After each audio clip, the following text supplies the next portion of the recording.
Ukraine's delegation came to the US in an attempt to put more pressure on Moscow to stop the bloodshed. Could a meeting with Steve Witkoff speed up the peace process? And how is Europe reacting to the latest developments? We'll talk about it with Diane Francis, Senior Fellow at the Atlantic Council. Good evening. Good evening. So President Volodymyr Zelensky outlined today the three pillars or levels of security guarantees for Ukraine, the way he would like to see them. And these are: first, maintaining a large Ukrainian army equipped with weapons of Ukrainian, American and European production.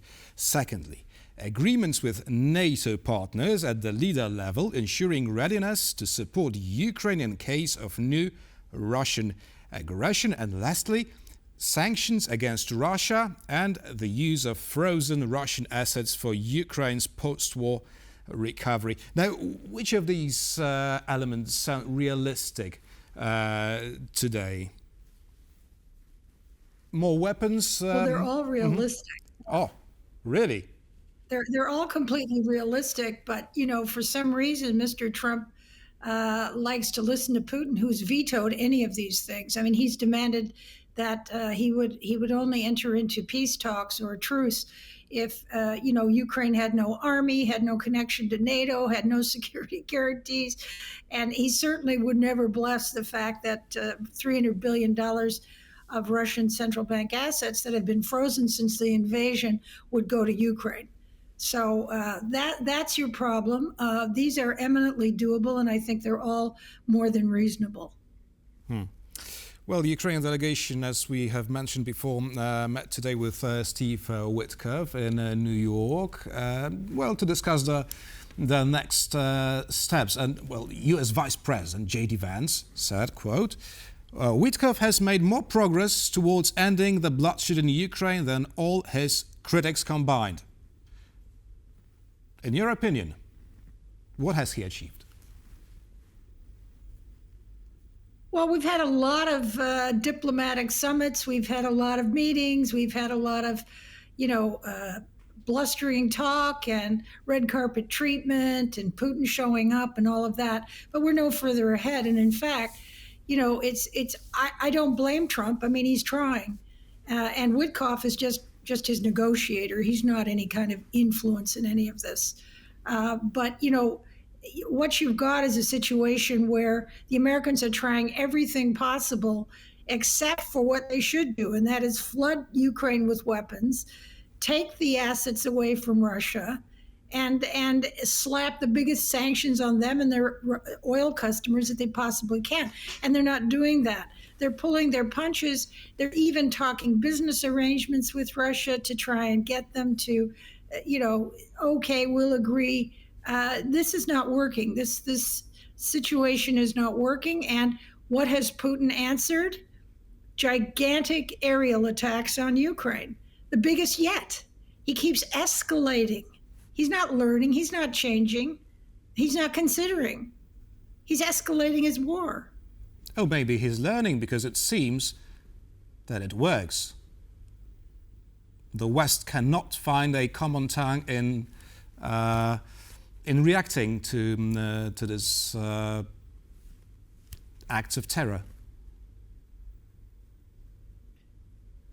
Yeah, I just, we've had these really good discussions before, and it's very frustrating that, I understand what Trump's trying to do. He's trying to, smooth over, pull his punches, entice, be nice to Putin, soften him up for compromise. There's no compromise with a genocidal maniac. I mean, he wants to destroy Ukraine, its language, its people. He wants the whole country. He's made that very clear.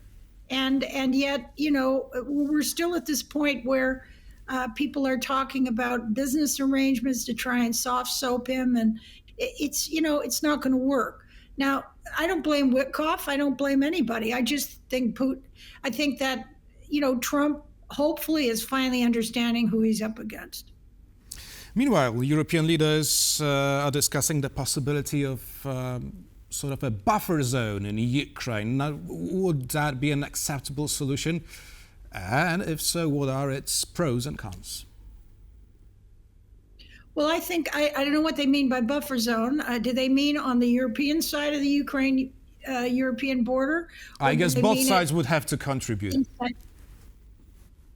Okay, so if you're talking about a boots on the ground security force to, be a peacekeeper, so to speak, on behalf of Ukraine, that was discussed in Washington at the summit, and the Russian spokesman for the Kremlin completely said, just knocked that out of the box by saying, if any of the soldiers, boots on the ground in Ukraine as a security contingent, are affiliated with the NATO people, we'll regard that as an attack on by NATO. I mean, that's unacceptable, they said. Absolutely unacceptable. So, that's where we stand. They keep knocking back any suggestions. Mm-hmm. Now, Kaja Kallas, EU's top diplomat, believes military production should be moved from Ukraine to Europe. Now, it certainly serves Europe's interest, but what about Ukraine? What about Kyiv?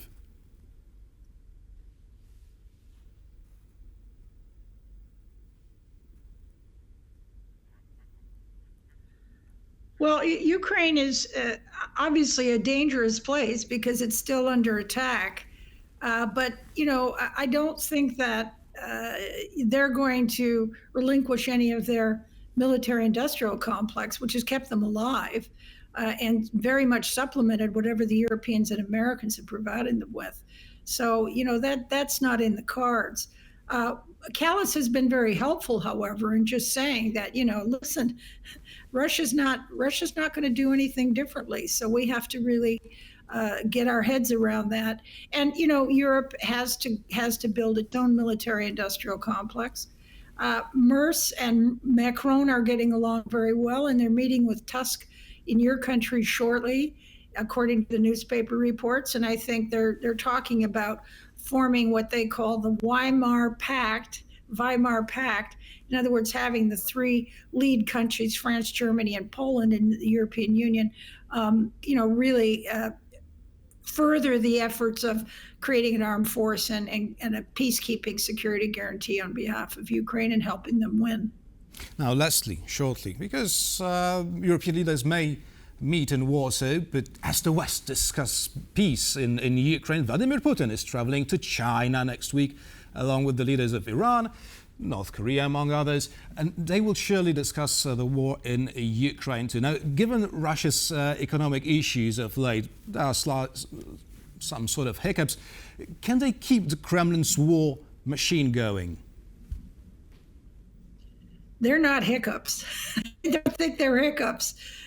First of all, you're talking about a pretty dysfunctional economy in the first place. It's basically a war machine. It's a war economy.